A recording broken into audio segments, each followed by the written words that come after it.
Good morning, Chicago. I had to get on here a little bit earlier today because of the breaking news that we got yesterday surrounding DJ Moore and his deal, and just to talk about how Ryan Poles has set this Chicago Bears team up for success, not only now, but in the future. Make sure that you guys hit that like button, you subscribe to the page, leave a 5-star review. Y'all know what to do, man. There is a lot to get into here. And starting things off with the DJ Moore contract. Very interesting last night as literally as I'm leaving to head out somewhere with the family and stuff like that.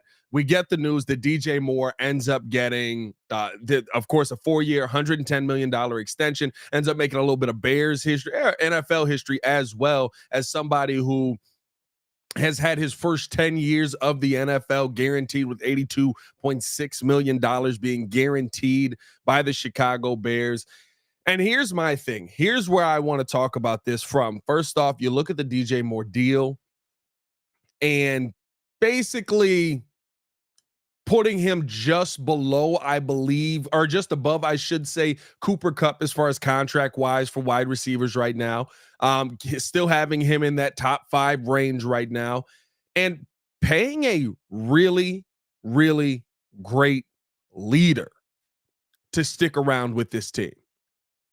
Paying a really, really great team leader, somebody who sets the standard, somebody who sets the tone, somebody who may not do that by words, but by the actions that he is putting out there. That's what you just signed to the Chicago Bears.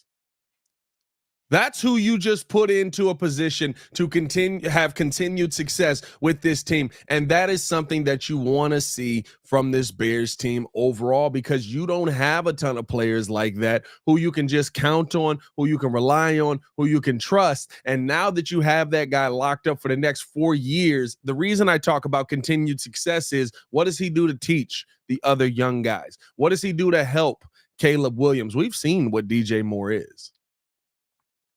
And essentially, with him being at this moment in time, the 5th, let me double check that. I believe he would be the 5th highest paid wide receiver in the NFL right now. Justin Jefferson 1, AJ Brown 2, Amon-Ra St. Brown 3, Tyreek Hill 4, Jalen Waddle is 5, Devontae Adams is 6. So he's the 7th highest paid NFL wide receiver in the league right now. By having him as the 7th highest paid wide receiver in the NFL right now, still top 10 in a good spot, you've set yourself up for not only success now, but success in the long term because of the things that he is going to help this team with. Because of how he's going to approach his game, how he's going to play his game, how he's going to attack this thing as a leader, and what standards he sets. Ryan Poles, or I'm sorry, Matt Eberflus has talked about it. Matt Eberflus has said that DJ Moore essentially is the first one out there every single time on the field.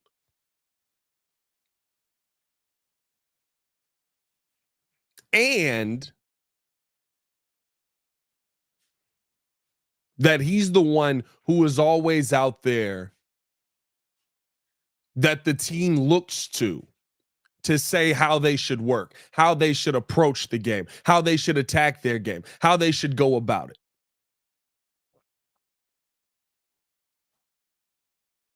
That's why I love this deal.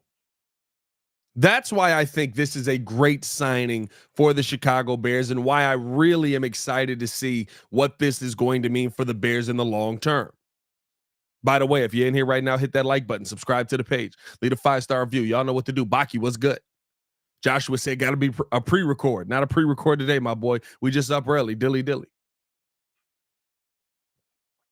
Tyrone, what's happening, man?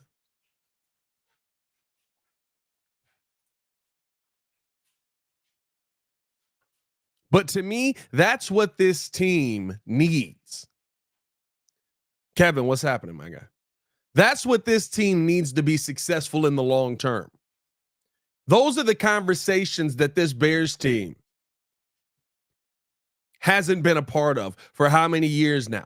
I'm excited by the fact that DJ Moore is here long term. I'm also excited by the fact of what it's going to do for a young quarterback who is going to need that guy who can be a safety valve, who is going to need that guy who can be a pressure release valve, who is going to be that guy who, when things get tough, you know that he can be a ray of sunshine on a dark day.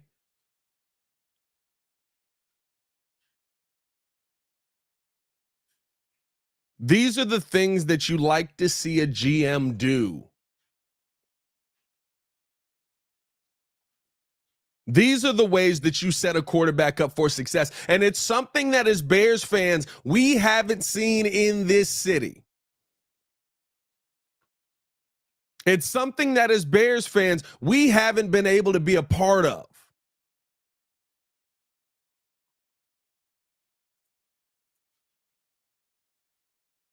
A quarterback being set up for success long term and short term. How do you set him up for success in the short term? I mean, look, we know we're going out and getting this young QB. We know we got some things we got to figure out. We know we got some pieces we got to put together. How are we going to do that? Well, let's go out and get Keenan Allen. Keenan Allen's worked with rookie QBs before. He's done a phenomenal job at going out there and being able to have success with rookie quarterbacks before. He's done a phenomenal job at being able to go out there and help develop rookie quarterbacks before. Let's bring Keenan Allen in for a season, maybe for more, but it's for sure for this season. Now we got Keenan Allen in position. Oh boy, what else we got? We got DJ Moore. Okay, how are we going to help the young guy, as he continues to go through? Well, we got Keenan Allen in the building. Why don't we help him? Or why don't we help another young receiver by bringing him into this environment as well? That's your first round this season.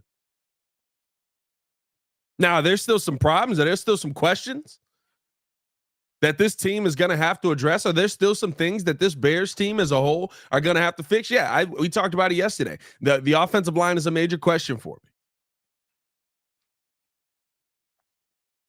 A major question.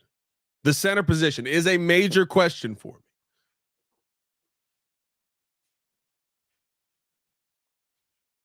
But have we seen teams who have had the weaponry and maybe not the best offensive line positions, the best skill, or they've had the skill positions, but maybe not the best in the trenches, be successful in recently in the NFL? Of course we have. Now, it's not how I would build a team, but it is how we're seeing NFL teams go out there and build a team. And I think that's what's interesting about this. It's not how I would want to see the Chicago Bears be built, but it is how we see the Bengals be built. It is how we saw the Chiefs get built. And these are teams that have seen success, major success. And it's not, and I think this is the thing, right? We always look at it, a lot of times as fans, we look at this season as, well, this is what you're done. This is what the team is. There is no improvement coming. There you go. But we can't do that. If we've got concerns, if we got questions, if we feel like there's something that the Bears haven't done, if we feel like there's something the Bears still need to do, if we feel like there's something that we were clamoring for an edge rusher all of last season. Ryan Poles not only went out and got one, but he went out and got one who looks like he's the best edge rusher this team, or the best player on the defense, maybe the best player on the team right now, if we're being honest. And Montez Sweat midway through last season.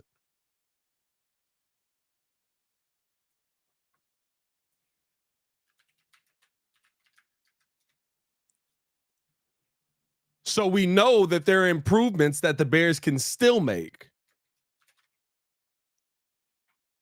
during the season. You've also got $12 million left over in all of this that could help you during the season. Like, these are the things that matter. And I think when you talk about GMs, you know what excites me most about Ryan Poles? As I see other GMs who have had massive success doing it the way that Ryan Poles is doing it. I've seen other GMs who have had massive success, who have had Super Bowl success, build their teams in similar ways that other GM that Ryan Poles is doing it. This is not a Ryan Pace situation. This is not a we gotta, you know what I mean? We got this guy from a successful organization, and so he's gonna do everything that the organization does, and that he kind of goes his own direction because maybe he didn't think how that organization did it was the right way, or maybe there was too much interference from the people up top. Right there, that could be a situation as well. I don't think everything was perfect for Ryan Pace when in his time here, but if we're talking about seeing a blueprint, laying out a blueprint, following that blueprint to a T, not being shaken. And this is where I have to commend him most. Not being shaken when the massive names come up on the market. Are there people I would have wanted to see Ryan Poles go after? 100%. I still think, how do we not go out and get Danielle Hunter? But as Bears fans, we think in a defensive mindset. Why? Because we're a defensive city. Our history has been built on the defense. Our history has been built on the monsters of the midway. Go out there, kill a quarterback. We want to see defense.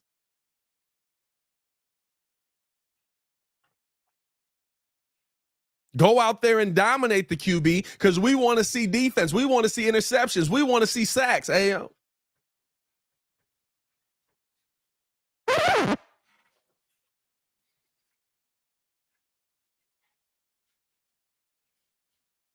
Ryan Poles has this Chicago Bears team in a position that they now not only are set up for the now, but also are set up for years to come. And by the way, there's going to be money clearing the books. That question that everybody has on Nate Davis this season, if that is at all a question next season, Nate Davis will not be here. And you saved $10.7 million. Oh, yeah, you got a bunch of other one-year deals coming off of the books. Oh, yeah, you've got a bunch of other money that will be coming back to the Bears. Now, you've got some other money that kicks in, right? Montez Sweat money kicks in. You're not going to be top in the NFL, but guess what? You got less holes to fix. Oh, yeah. On top of all of that, on a team that has Caleb Williams, Rome Odunze, DJ Moore, DeAndre Swift, maybe Keenan Allen. We'll see, right? Maybe Keenan Allen sticks around. We'll see what that ends up being. But, right, hopefully you see some development from one of these young guys as far as Tyler Scott, who's had a really good training camp to this point, right? You also go into next season with a full slate of draft picks, just in case you don't want to trade that second round pick away. 2 second round picks.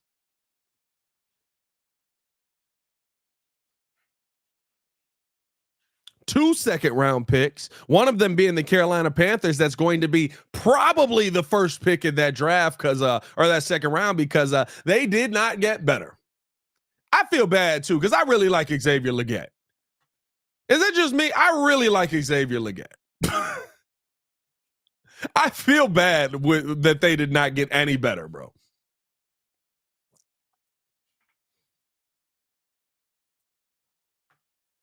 But those are the conversations for me that I'm looking at. And those are the things where it's just like, this is what I've always commended Ryan Poles for.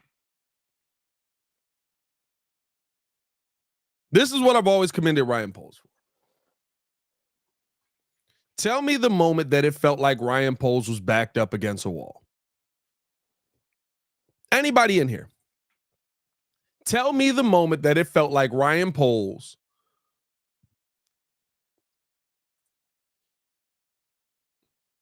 had no other options. Because I remember those moments with Ryan Pace. Oh, I remember him well.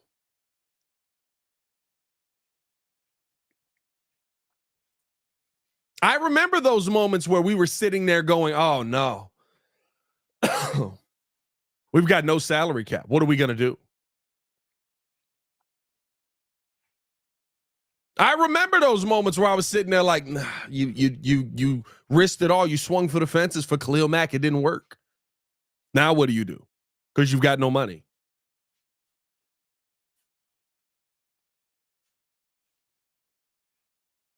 Tell me the moment where it felt like Ryan Poles had no options. That is, to me, the most commendable thing. Every decision that we've been faced with over the past 3 years, somehow, right, we end up moving on from Khalil Mack to even start this. Renard, what's going on? V-Dog, I see your question. I'll get to it in a second. Somehow we even start this off by moving on from Khalil Mack and getting another team to take the money. Phenomenal. I don't know how we did that. We got cap space all of a sudden. We go through a losing season. There's some ugly times in there. There's some games the Bears should have won. But then the decisions start to come. Do we move on from Justin Fields or do we trade this first overall pick? But that's a decision that you can make. That's going one way or the other. There's an option. There's an opportunity for you to be able to actually go out there and have options.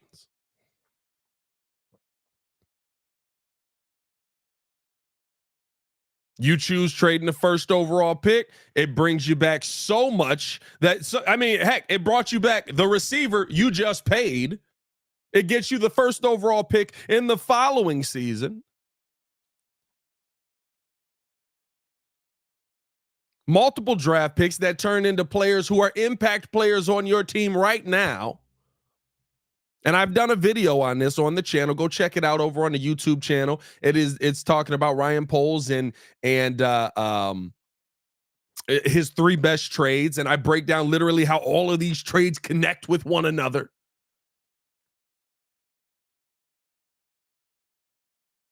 But you're talking about literally at every turn, seeing Ryan Poles with an option, including this year when you had to make the decision on Justin Fields or Caleb Williams. Now, Poles has talked about, he said that he had the decision made. Basically, he's like, when I saw him throw at USC, I knew. I was like, that was 2 years ago. So this decision's been made. Which is hilarious, right? After all of the civil war that we went through here in Chicago. But I think that it is another example of you could have taken the haul yet again. You could have built this team out. You still could have added Keenan Allen. You still could have paid DJ Moore. You still could have done all of these things, but you go on a different route and you still have money left over. Now in the situation with Justin Fields, you got a bunch of rookies at different positions. Maybe you got Marvin Harrison Jr., blah, blah, blah. But now you've got Caleb Williams. You've got Rome Odunze. You've got Keenan Allen in the building who's going to be looking for a new contract, which is fine because you got a bunch of young guys on this team. You've also got DJ Moore, who you just paid, who's not even a top 5 paid wide receiver in this NFL. Oh, by the way, that number is going to go down. That number is going to go the other direction because guess what? Now, I don't know if it's escalating or de-escalating. I didn't see that on SPOTrack just yet. They don't have it updated just yet. But just annual year over year is 27.5 million. Other wide receivers are going to get paid every year. So now you're even getting DJ Moore yet again at a steal.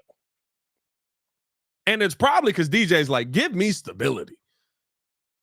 This kid looks good. I want to be a part of what he's building. Let's stay here. Hit that like button, subscribe to the page if you have not done so. Appreciate you guys for tuning in and showing love. Name me a time where a GM's back has really never been backed up against the wall. Really at all in his first 3 seasons. I can't think of that time. Maybe you can say John Lynch. I think John Lynch is a good example of that. Maybe. There's a few of them out there. I'm not saying that it's something that has never happened. But I guarantee it's something that's never happened with the Chicago Bears. I've been a Bears fan a long time.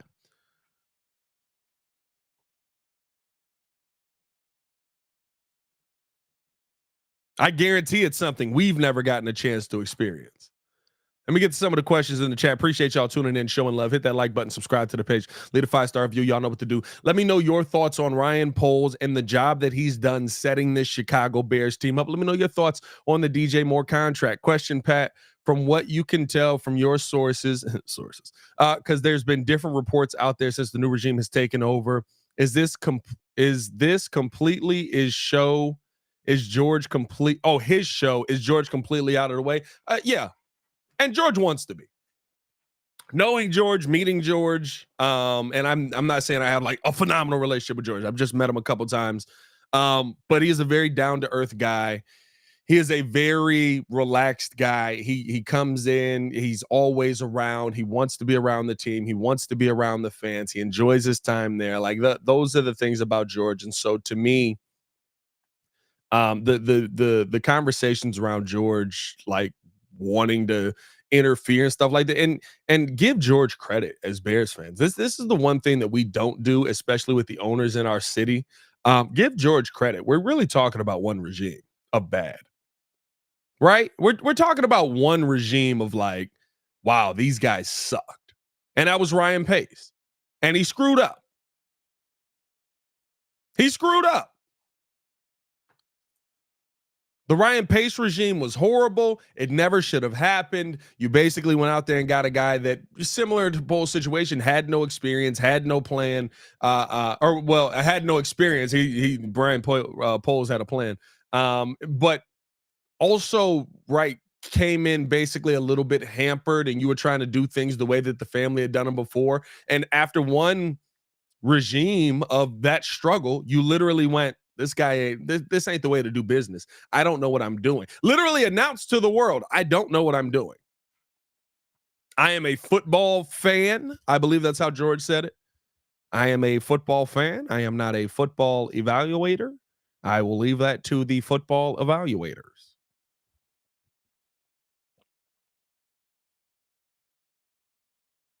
Like that's why George needs to be, I had a stroke right there. I saw that. That's why George needs to be commended for the job that he has done.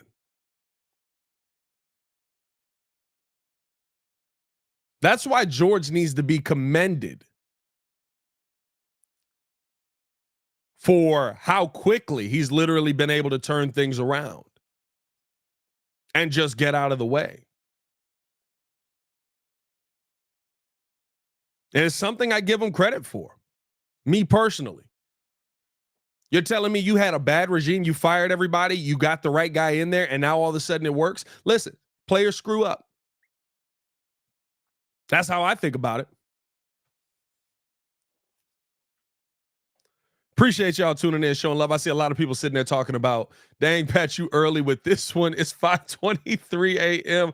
Hey, man, I didn't get a chance to make a video on the news last night. Wanted to make a video on the news this morning.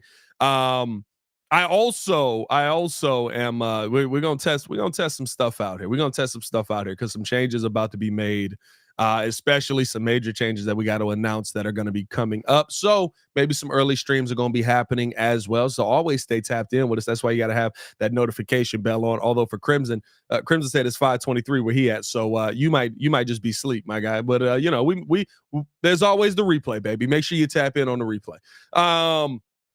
What else? We got Baki in the building. Said the biggest thing I give Ryan Poles credit for is he's been the most transparent GM we've ever had. From day one, he told us what his plan was. He stuck to that plan, right, wrong, or indifferent. Facts.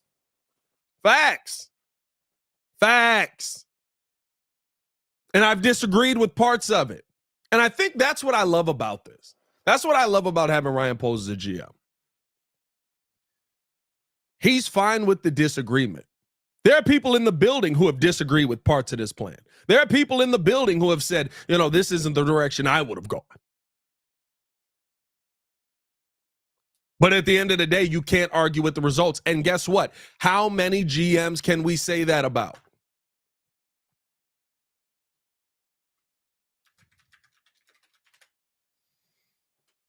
Brett Veach.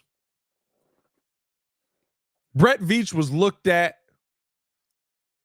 as a complete idiot when he let go of Tyreek Hill. Brett Veach was looked at as a complete idiot when he let go of Tyreek Hill. Now it's a little bit easier, right? You're 2 Super Bowls in, you won one, you lost one. You can see the success. You know you've got the quarterback. But since that time, you have not stopped going to Super Bowls.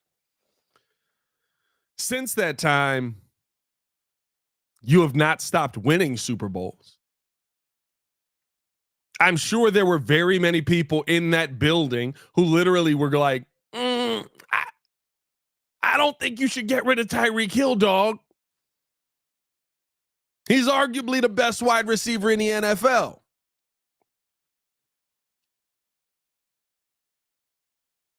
Brett Veach stuck to his guns.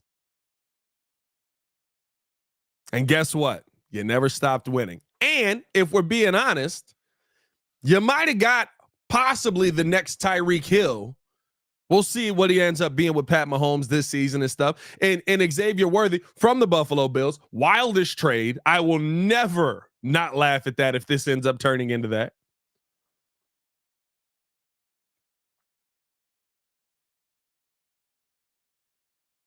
But he had the cojones to make a decision that everybody didn't agree with, and it's turned into 2 more championships.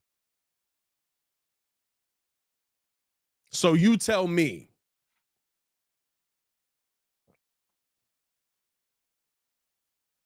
who made the right decision there.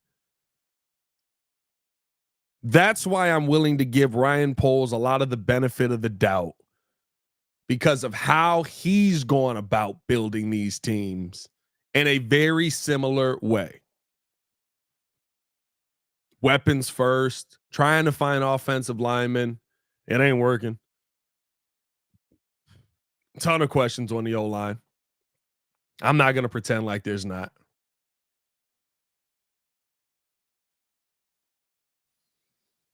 But honestly, like it's just one of those things for me where the conversations that we have about what Ryan Poles is doing, what he's not doing, how he's going about it, how he's not going about it, he has not shifted off of his plan.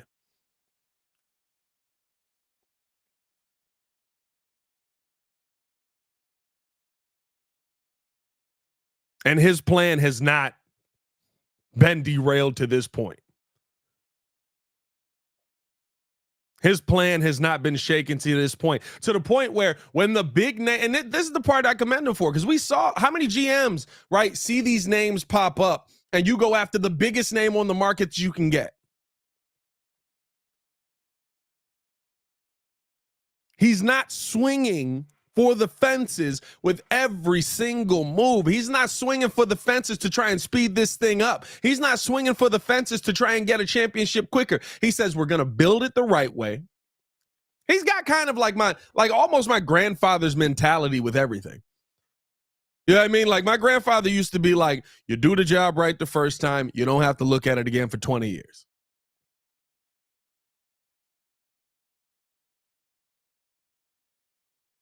That's what I want to see. Build the team right, and then we never have to look at it again because you can just continue to stack pieces on it. Now, is there going to come a point where this is going to come to an end? Hopefully well after Caleb Williams' tenure. For sure. Are there going to be down seasons? For sure. There were down seasons with Brady. Heck, 10 of them. Now, he never was not in playoff contention at any point in any game he played in. So there's that.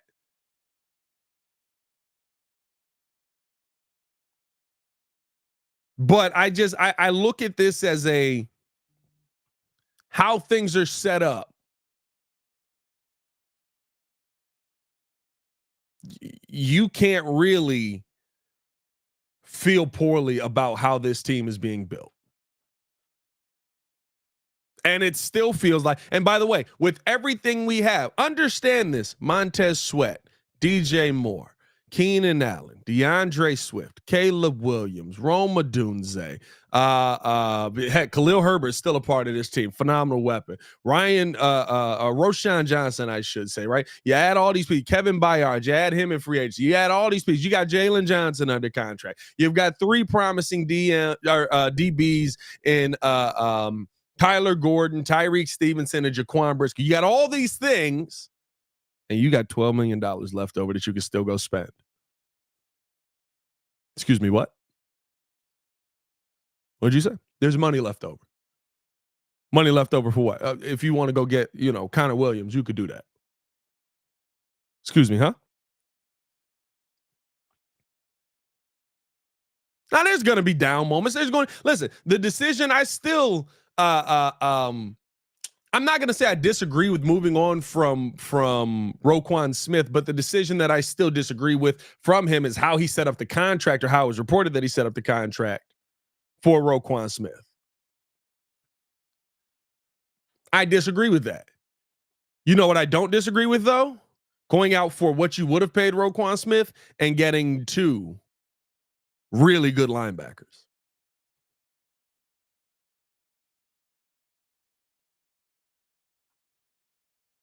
Two really good linebackers.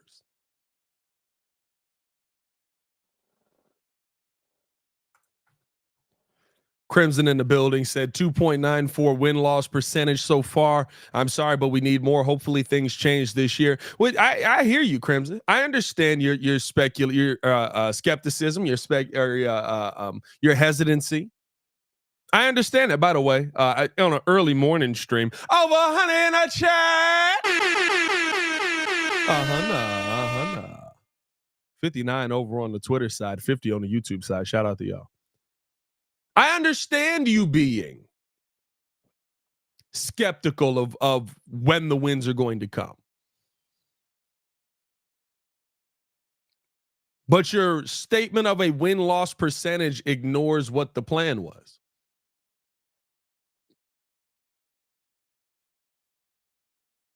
We've talked about with how many people in the building how we don't care about their percentage as of yet because the plan was to lose.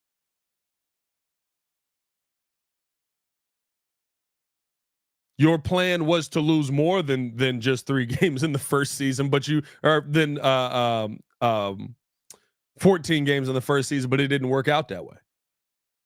And this is why I'm not talking about Ryan Poles from the win-loss perspective. I'm talking about him from the building a team by sticking to your plan perspective.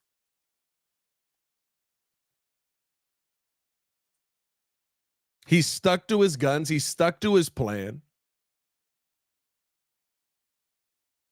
And his plan has turned into a really good football team. Now, there's still a lot that has to happen, right? None of this matters if somebody gets hurt.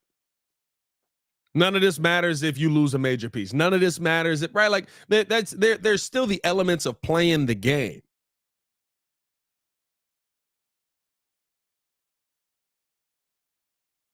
But I'm not worried about win-loss percentages when the first year of the plan is to lose. I'm not worried about win-loss percentages when in year 2 of the plan, you put a team on the field that you felt was good enough to go out there and compete. And more times than not, they didn't compete. Now, I have some questions yet again. I've said this how many times in this stream? I'm not completely sold on every piece of this, but sometimes that's a part of the wait and see. Y'all know my feelings on Flus. Y'all know how I feel about Matt Eberflus. I said it yesterday. We're repeating some of the same mistakes.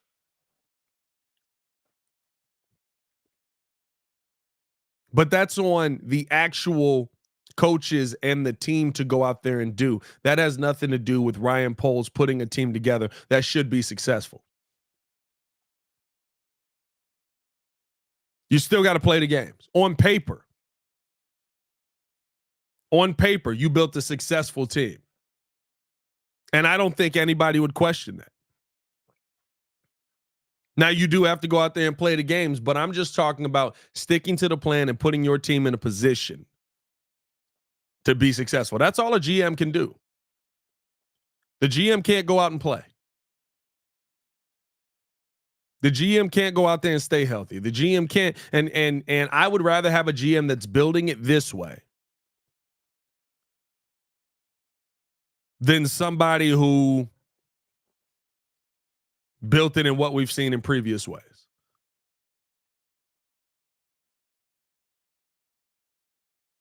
But that's just me.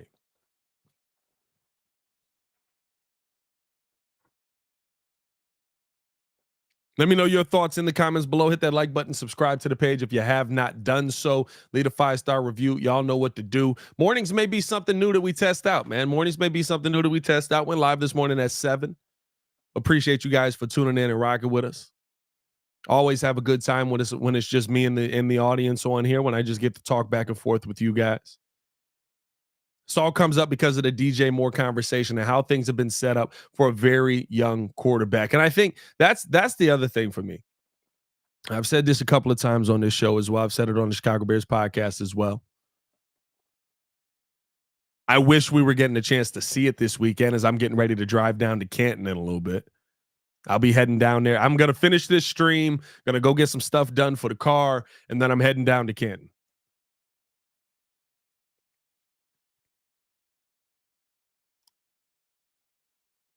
Ryan Poles has set up a quarterback for the first time in Chicago Bears history in a situation that it's going to be hard to fail in. More times than not, I mean, run through the quarterback. Mitch Trubisky was not set up for success. Justin Fields was not set up for success. Jay Cutler was not set up for success, except for 1 year, which he still was the highest sacked quarterback in the NFL. So maybe you can kind of say he was set up for success there. You know what I mean? Like where do we stop?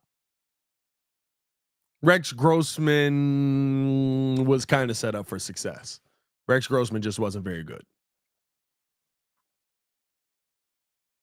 But how many guys are you seeing out there that just weren't set up to be successful? How many Chicago Bears quarterbacks that have been under center have come in? I'm not even talking about the backups. I'm talking about guys that you brought in who haven't been set up for success. Caleb Williams is set up for success. He's set up in a situation that I am really trying to figure out. And it's funny because, right, you see him out there. I saw him out there yesterday, and bad day, just a bad day. Didn't throw the football well, underthrew a lot of passes, didn't put the team in a good position. One-on-ones, underthrew some passes. There was bad. It was bad. But there was just a couple of plays where it was like it was very similar to what we saw, except there's more options for it now. As bad as it was, you could always count on, where's Keenan? Where's DJ? Where's Rome? And here's why this is important. Especially with Caleb Williams being so young, especially with Caleb Williams, still trying to figure things out. Caleb Williams right now, at least what we're seeing in training camp, trusts the system, trust his receivers, trust that guys are supposed to be where they're supposed to be, trust that, you know what, I'm going to make this throw. I'm going to go out here and I'm going to try and put my team in a good position here. I'm going to trust that Keenan Allen, who's done this for years, is going to be where Keenan Allen, who's done this for years, is supposed to be. I'm going to trust that DJ Moore, who is now my highest paid receiver on this team, is going to go out there and be DJ Moore. I'm going to trust that he's going to make this catch. I'm going to trust that Rome Odunze, who has been one of the most phenomenal receivers, is going to be able to go out there and catch this football. I'm trusting my team. I'm throwing to a spot. Go out there and get it.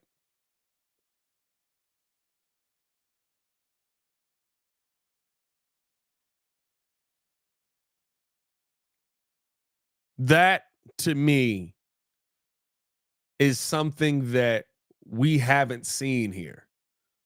We haven't seen the anticipatory throws be consistent in camp. We haven't seen the trust of wide receivers in camp. We haven't seen the belief that my guy's going to be where he is. Why? Because we didn't have guys who were that good. Heck, Justin Fields' first year, we're sitting here arguing who's the number one, Equinemius St. Brown or Dante Pettis. That's when you knew it was going to be ugly. Or his second year, I should say. First year, he had Allen Robinson.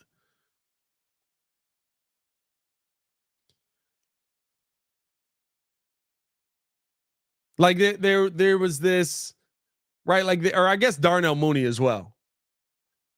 But even so, it's the role playing guys, it's the slot guys, it's the other guys. You didn't have those guys that you can trust. Caleb Williams is out there just trusting. I think Keenan Allen's going to be there. Let me throw it to him and see if he gets it. And you know what's going to happen because of that? There's going to be some interceptions. There are going to be times where they're not on the same page. There are going to be times where, but you're trying to minimize as many of those as possible right now.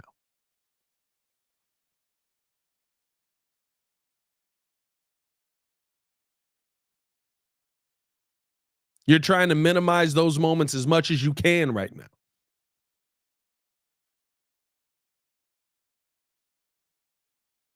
And but seeing that trust very early on puts you in a position where you kind of just go, yo, this kid, like, if they can all get on the same page, this could be dangerous. It's going to be hard to fail instead of hard to succeed. That's what excites me about how Ryan Poles has built this. That's what excites me about what the Chicago Bears have coming up. And it's what excites me about this team as a whole in the long run.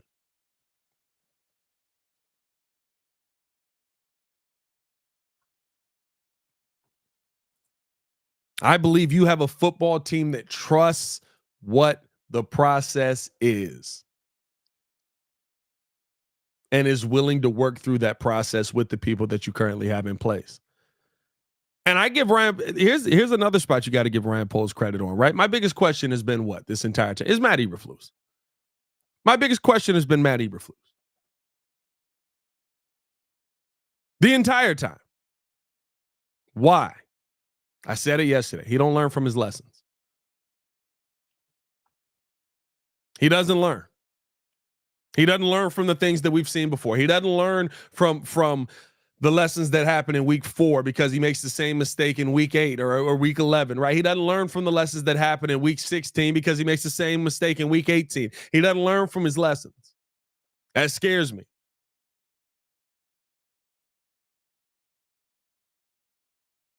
But Ryan Poles learned from his. Oh, Matt picked that first staff. We got a guy get fired or step away from the team. And then there was a running backs coach that ends up getting moved on from the team as well. Like there's all these pieces that are just, we got to move on from because of the concerns. Of I don't know. I don't know. Like maybe when we pick this new staff,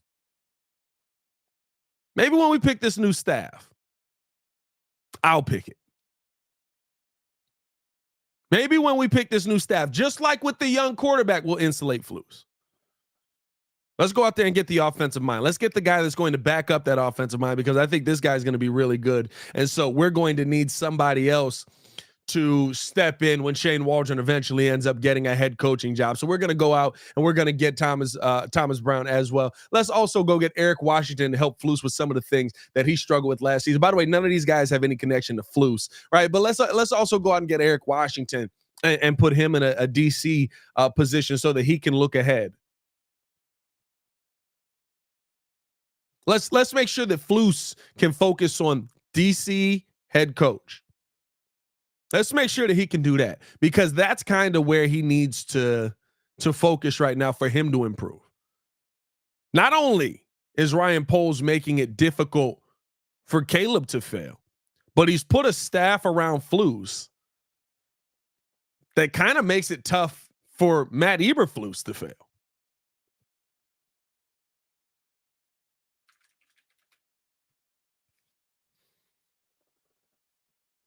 That kind of makes it tough for Matt Eberflus to go out there and have the same struggles that he had last season on the coaching staff.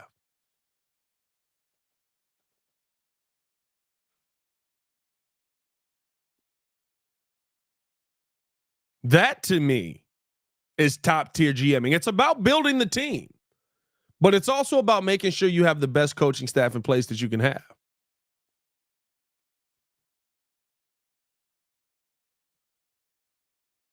And I think that you put a staff in place, at least on paper, right? You got to see again, how are they going to execute during the season? But a staff, at least on paper, that makes up for a lot of the weaknesses that we saw in Matt Eberflus last season.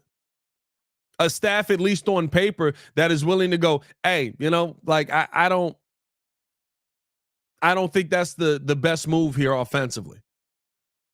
Heck, a staff that on paper, when Matt Eberflus's mindset last season was very, very passive in the second half of games, that ain't Shane Waldron.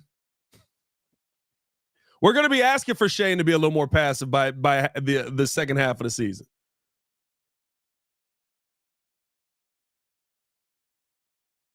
Because Shane's letting that thing fly. I keep telling y'all that. Y'all should see the amount of screen passes we're seeing at practice. Shane is letting that thing fly. He ain't holding on to the football. Caleb is putting the ball in the air this year.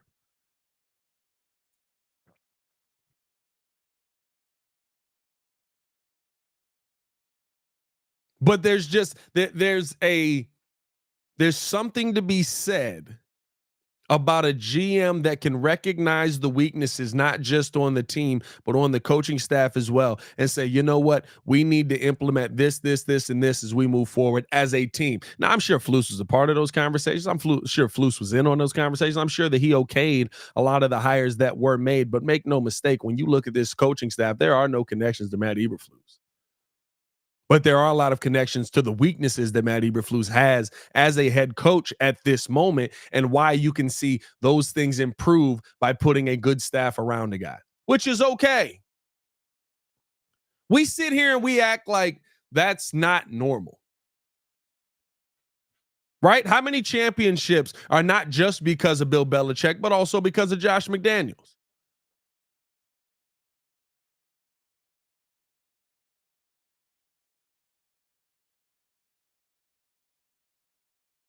How many championships are not just because of the head coach, but also because of the coaches that you put in place? How many times we see that all the time? That's why coaches get hired other places.